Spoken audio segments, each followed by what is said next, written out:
Good evening and welcome to NTD News. I'm Stephanie Cox. Here are today's top stories. The first day after Title 42 ends, several South Texas counties issued disaster declarations. Our people on the ground bring you the latest from the border communities. Maryland is set to relax its cannabis laws. However, some are pointing out an alleged conflict of interest for the state's governor who signed the bill. We hear from an industry expert. An ex-Marine facing a manslaughter charge after restraining a homeless man in a chokehold on a New York City subway. What are the latest developments and what are people saying about the case? Former NBA star Dwight Howard stumbles into political controversy while filming a seemingly innocent promotional video for Taiwan. And a parade in Manhattan. Falun Dafa practitioners are celebrating the 31st anniversary of their practice. Find out more about this spiritual discipline.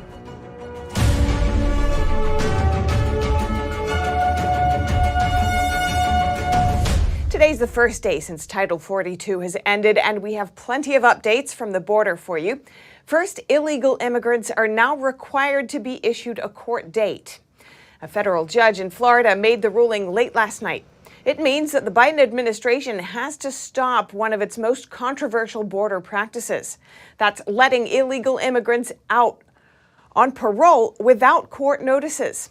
The federal government says this is needed to reduce the strain on border facilities, which only grew this week with the anticipation of the end of Title 42. But the judge says the policy is illegal because it doesn't guarantee that the illegal immigrants go through the legally required processing. If this sounds familiar, that's because this same judge struck down a similar policy by the Biden administration in March. This current block is only temporary and will expire in 14 days when a hearing is scheduled for the case. The Biden administration is expected to appeal. And many are wondering what the situation is actually like at the border. NTD's Jason Perry is on the ground in El Paso, Texas. Jason, can you tell us what you've seen so far? Hello, Steph. I'm here in El Paso, Texas, next to gate number 42. And as far as I can see, I can't really see any illegal immigrants now. But if you take a look at this video, there was a large group of immigrants who turned themselves in earlier today. As of Friday afternoon, about 23,400 immigrants were in Border Patrol custody, which is slightly lower than earlier in the week, according to a Homeland Security official. Many of those who turn themselves in here at El Paso go to Sacred Heart Church before they move on to their final destinations. We visited there earlier today, and I talked with a volunteer at the church. A real mess. A lot of, immigrants everywhere. We couldn't get in here or anything. It was awful. Because it was real sad to see them here. Because they didn't have anywhere to go. They were trying to, And the mayor of El Paso says although he didn't see any big numbers of illegal immigrants coming through El Paso on Friday, he's actually preparing for the unknown. Because we don't know what's going to happen next week and continue to happen day in and day out. We are continuing to work really close with the Border Patrol. We're continuing to work really close with Customs and Protection, ICE, and all organizations in El Paso. We actually have had a very smooth transition as Title 42 has lapsed and we've gone to Title 8. And that really because we had a lot of preparation. We were ready, we were prepared. But on the other hand, tens of thousands of migrants are gathered in northern Mexico and will likely be making their way to America's southern border soon. And 2 South Texas counties on the Mexican border declared emergencies shortly before Title 42 was lifted that can free up state and federal resources to help them deal with the surge of illegal immigration. And the flow of illegal immigration may not be as smooth as expected. On Thursday night, a federal judge temporarily blocked the Biden administration from releasing illegal immigrants from the Border Patrol without court notices. Secretary of Homeland Security Alejandro Mayorkas says that could cause overcrowding at the processing facilities. That's all we have for now. Back to you, Steph. Thanks, Jason. And more on-the-ground coverage of the situation at the U.S.-Mexico border. The Epoch Times' Jan Jekielek, host of American Thought Leaders, spoke to Todd Bensman. who was at the border in Texas today also. Here's what he told us he saw there. Thousands and thousands of Venezuelans. I've been recording them all week, just pouring over the Rio Grande and into the Brownsville, Texas area with no resistance or opposition whatsoever. They were being just simply processed in, climbing over the razor wire. This sector of the border was probably the hottest of the red hot zones. Governor Greg Abbott responded with a lot of anger that his Texas DPS and National Guard were not actually down there on that razor wire defending it at the river's edge. And so he immediately ordered a very unusual operation about 48 hours ago, and has had his Texas troopers and a special tactical unit of the National Guard deployed to be on that razor wire day and night. And as the immigrants would cross over, this time they ran face first into that cordon. They would not move. They would not let them up the bank. They would not let them through the wire. As the migrants would try to drift laterally down the razor wire to look for an opening, the guard and the troopers would just follow them all the way down. It didn't matter how far they went. They were not crossing. Group after group after group slammed itself for 48 hours against this Texas cordon, and ultimately were forced to turn around and swim back to Mexico. In the 2.5 years that I have been watching this and recording and documenting this mass migration, I have never seen immigrants turned away. They are always red carpeted right in. But in this case, it took the Texas state government to shut this thing down. You can catch the full interview with Todd Bensman at its premiere on Epic TV at 7:30 p.m. Eastern Time tonight. It's on American Thought Leaders, now at epictv.com. And for analysis of Texas's border strategy, as well as yesterday's ruling that blocks the Biden admin from releasing illegal immigrants without court dates, I spoke with the Department of Homeland Security's former acting Deputy Secretary, Ken Cuccinelli. We start with a look at who's showing up at the crossings. Ken Cuccinelli, welcome to our show. Thanks for coming on. Good to be with you. Now, I want to look at the demographic of the people coming across the border at the moment. We're seeing an apparent shift in the demographic. We're seeing proportionally more single young men. So the reports I'm getting on the ground are the same as what you described. In the El Paso area, I was getting descriptions of upwards of 90% military-age men, by which we mean around 16 to 25 and fit, and coming in on their own. And we're also seeing a shift recently in terms of where these people are coming from. Some from China and many other countries around the world, not just nearby countries. Well, certainly there's a difference when you think about strategic danger of China or Russia, Iran, any of the Islamic terrorist organizations that may want to utilize our open borders to infiltrate. And of course, the gotaways in the Biden administration are an enormous number by themselves with an unquantifiable risk to our national security. And that's only getting worse with taking down Title 42. We also had a judge just yesterday rule that the government may no longer parole illegal immigrants who have come in. What's your response to that? That's just for 2 weeks, I believe. It was a temporary restraining order, so those are by nature short, and now the government has to make its case. And the judge, in really unusually furious terms, agreed with Florida that this was a brazen, naked violation of his court order, and ordered the government not to release folks without court dates and so forth. And I would note for your viewers, the law says shall detain people who cross the border illegally. Now, needless to say, with the numbers you're seeing, where would we detain them? And the answer is we don't have enough facilities, and so you'd have to stop them at the border, which there are actually signs now that Texas is starting to do in a few spots. Is that a method that you think could work all along the border, or how do you see this working if it does if it did happen? So if it happened in between the ports of entry across the border, yes, it would completely change the calculus. Again, for your viewers, the critical consideration for someone contemplating coming to this country illegally is, do I think I can get in? Not what are the odds, but what do I believe the odds are? If they believe they will get in, they will come.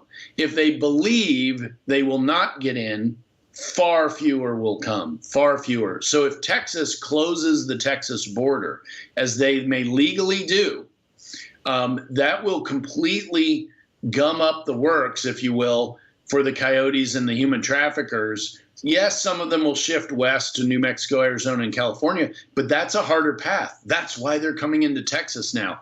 And if it is harder, less people will come. So that would make a big difference. Fascinating. Thank you so much, Ken Cuccinelli. Great to speak with you. Good to be with you. Maryland is set to relax its cannabis laws, but the state's governor has a major conflict of interest. NTD's Ariane Pazdar explores that and a study showing a link between cannabis and schizophrenia. In July, possessing 1.5 ounces of cannabis will become legal in Maryland. This comes after Governor Wes Moore signed the bill into law. However, it's been revealed that Governor Moore personally invests almost half of all his assets in cannabis stock. To explore this issue and more, I spoke with Ben Court, an addiction treatment specialist and author of the book Weed Inc. The Truth About the Pot Lobby. Possessing 1.5 ounces of cannabis will be legal in Maryland. Meanwhile, the state's governor is invested in the cannabis industry. Do you see any conflict of interest here? Significant conflict of interest. This is a commercialization question, not a decriminalization question. And if you have the chief lawmaker in the state owning a portion of the business they are regulating, that is corrupt at its core. It's a definition of corruption. The governor's assets are in a blind trust, so he's not supposed to be able to see the holdings. Moore's office commented, saying the blind trust can ensure the governor is removed from even the appearance of potential conflict of interest. Also this month, a major UK government-funded study found that cannabis might be behind 30% of all schizophrenia cases in young men. The study's authors said that limiting cannabis use could prevent approximately 15% of recent cases of schizophrenia among all males and 4% among females. They conclude that the results highlight the importance of policy decisions regarding cannabis use and access. Percent of all the schizophrenia cases in young men. How do you think should lawmakers react to these findings? Well, I think they should read these studies first. But we have known for a significant amount of time that these high-potency THC products are causing severe mental illness.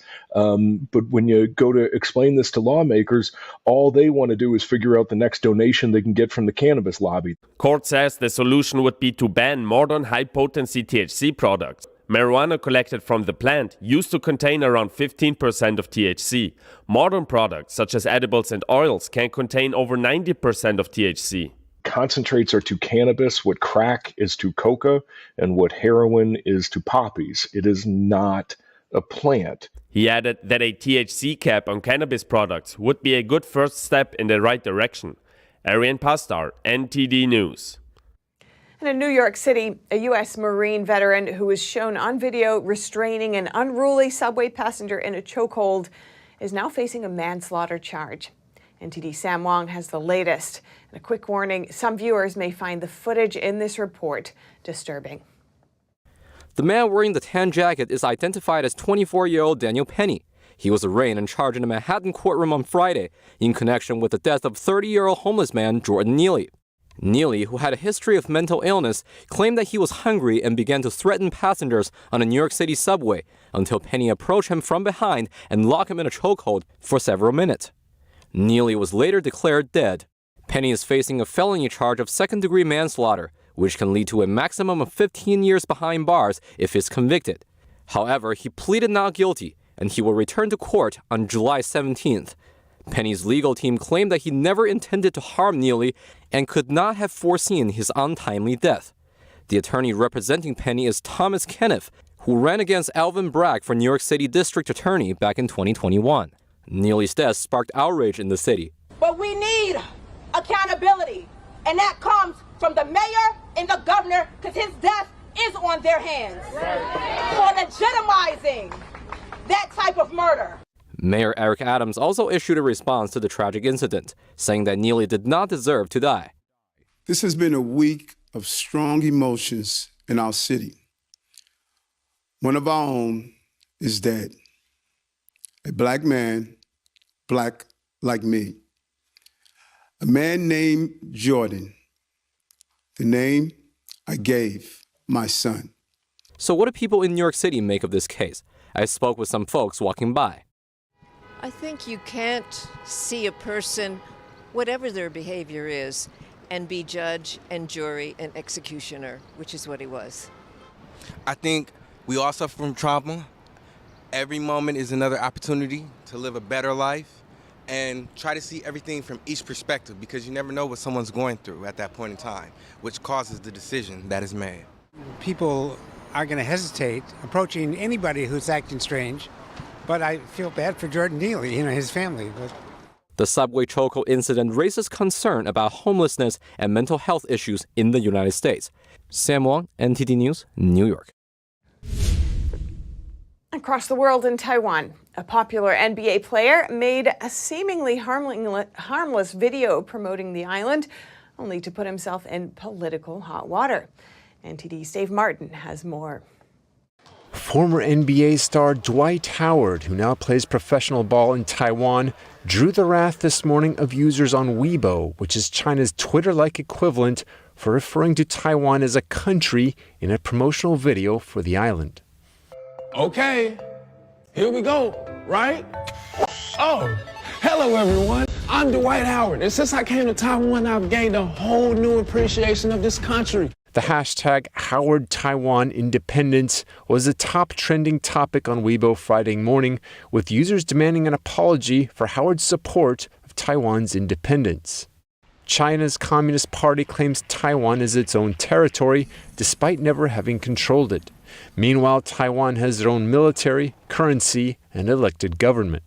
Amid the furor, Howard apologized, telling Taiwanese reporters that his use of the word country doesn't necessarily mean that it's a country, adding, quote, "That's just how we talk." One person who didn't apologize for recognizing Taiwan was Congressman Michael McCall, who recalled to NTD the time he led a delegation there. McCall, though, said before leaving he received a threatening email from the CCP warning him not to go, but he still went. Once I landed on the island, I got briefings from our military that they were starting to surround the island with an armada of battleships, and they were trying to intimidate me, but we're not going to let them intimidate us. And then finally, I was advised that I'd been sanctioned by the Chinese Communist Party as I left the country. But I had every right to visit President Tsai under the Taiwan Relations Act. And quite frankly, I view it as a badge of honor. Under the U.S.'s One China policy, Washington acknowledges Beijing's position that Taiwan is part of China, but has never recognized their actual claim of sovereignty over it. Dave Martin, NTD News. And finance leaders from some of the world's richest nations are meeting this week in Japan. One focus of the talks is how to counter and cut reliance on China. NTD's Faye Quarter has those details. G7 finance leaders continued their three-day talks on Friday in Japan.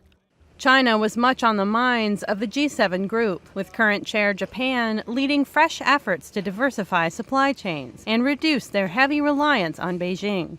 Japan has been working to launch partnerships with low and middle-income countries through investment and aid.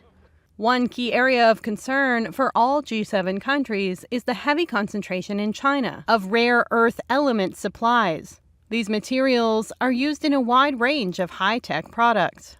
Meanwhile, Treasury Secretary Janet Yellen has called for targeted controls on investments to China. This is to counter what she has called Beijing's economic coercion against other countries. Asked what's meant by economic coercion, Yellen cited Beijing's trade actions against Australia as an example. Germany and Japan, however, expressed caution at the idea of investment controls. British Finance Minister Jeremy Hunt also said the G7 must counter China's economic coercion, though he made no mention of investment controls. The leaders also discussed ways to support Ukraine and enforce sanctions on Russia. Faye Quarter, NTD News. The three-day finance leaders meeting ends tomorrow, and the G7 heads of state are set to meet next week. And coming up, a parade in Manhattan. Falun Dafa practitioners are celebrating the 31st anniversary of their practice. Find out more about the spiritual discipline. And learn more about Twitter CEO's next CEO and what plans Elon Musk has for the platform with her at the helm.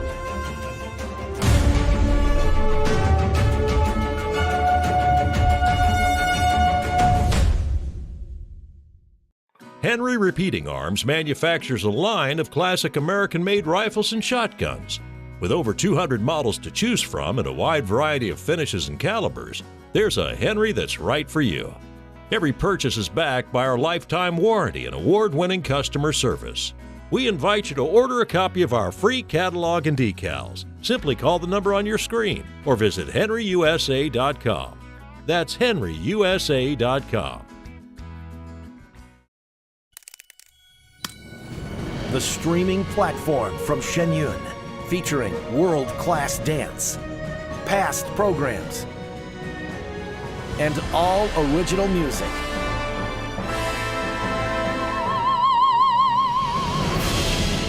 Masterclasses, behind the scenes, and more. Order now and save $100 on annual subscriptions at shenyuncreations.com/TV.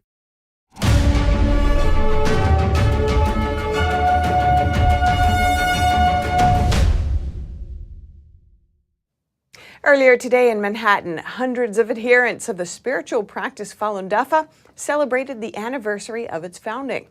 NTD's Arlene Richards has more details. It's been 31 years since the practice of Falun Dafa was first introduced to the public. Practitioners in Manhattan celebrate with a marching band, floats, and a parade through the city. And what a grand parade it was. The celebration kicked off with the beat of the drums from the Tien Guo Marching Band and a heartwarming tune that sings Falun Dafa is good. Falun Dafa, also known as Falun Gong, was first introduced to the public on May 13, 1992, in China, but soon spread around the world. It consists of gentle meditation exercises and a book that teaches how to be a good person. I got a friend that I knew since I was 9 years old, something like that, and when he starts practicing, I could notice a very big difference. He starts looking more healthy. He starts getting, his skin looks better, everything looks better, and I got very impressed by it. Practitioner Federico Vidovic said he also changed for the better after joining his friend to learn the practice. I used to be a very anxious person, have some symptoms of depression and stuff like that. I used to smoke and drink, and right now I don't do any of this stuff, and I don't have any problems of healthy. I feel healthier than ever. In addition to receiving health benefits, practitioners elevate their moral character by striving to live by the principles of truthfulness, compassion, and tolerance. I would find myself occasionally getting into argument with my mother. And after learning from Dafa, I realized that I should gauge myself on the principles of Dafa, which is to be forbearance, and of course to be compassionate toward her. After the arguments, I would reflect on myself and be regretful about what I did. And gradually, I learned to refrain from talking back. Chen-Yan Lee said he learned to not get stressed out about life matters and to just go with nature. People walking on the streets and on their lunch breaks stopped to watch the parade and take pictures. Patricia Dinez says she was a little emotional. Well, I lost my son 5.5 years ago, and a lot of people just don't have that kind of compassion, and this is helping relieve some of that tension. It's beautiful. They have signs up about compassion and tolerance, and I'm a strong believer of compassion and tolerance, so I'm enjoying it. The parade also raises awareness about the persecution of the practice in China. Numerous adherents have died after having their organs removed while they were still alive. I think it's wonderful that people are able to express their thoughts, and they're able to protest live organ retrieval from innocent people, and I think that's horrible. So it's interesting getting to know what's happening with persecuted Falun Dafa back in China. So hopefully we'll find out more about it, and they're doing a wonderful job spreading awareness in a way that is interesting and getting people motivated to actually find out about it. The parade route starts at the Dag Hammarskjöld Plaza, passing through Times Square and ending at the Chinese consulate. Arlene Richards, NTD News. Elon Musk has named a new CEO for Twitter. She is NBC Universal Advertising Chief Linda Yaccarino. In a tweet today, Musk said that Yaccarino will, quote, focus primarily on business operations while I focus on product design and new technology. He added that he's looking forward to working with Linda to transform this platform into X, the Everything app. In a statement, Yaccarino confirmed that she's leaving NBC Universal. She'll start her role as the new Twitter CEO in about 6 weeks. Musk will be transitioning to Executive Chair and Chief Technology Officer. And now for your sports news, NTD's Dave Martin has what's going on tonight in the playoffs. That's right, Steph. Plenty of playoff action, including what should be a must-see event on the West Coast. But first on the East Coast, the Heat are up 3-2 on the Knicks and can eliminate them with a win. And then in LA, a much-anticipated Game 6 as LeBron James and the Lakers headed defending champs on the ropes up 3-2, but need a win tonight over the Warriors at home to avoid a Game 7 on the road. And in the NHL, Toronto trails Florida 3-1 and needs a win at home to stay alive, while Las Vegas hosts Edmonton in a series tied at 2 games apiece. And finally, for you baseball fans, full slate of games tonight, including a Yankees-Rays matchup with New York sending ace Garrett Cole to the mound, who's off to a blazing start this season. He'll face the league's best team. And that is it for your sports news today. Steph, back to you. Thanks, Dave. And if you have any news tips or feedback for our show, you can email us at eveningnews@ntd.com. And that's all for today's news. Thanks for tuning in. I'm Stephanie Cox. Good night.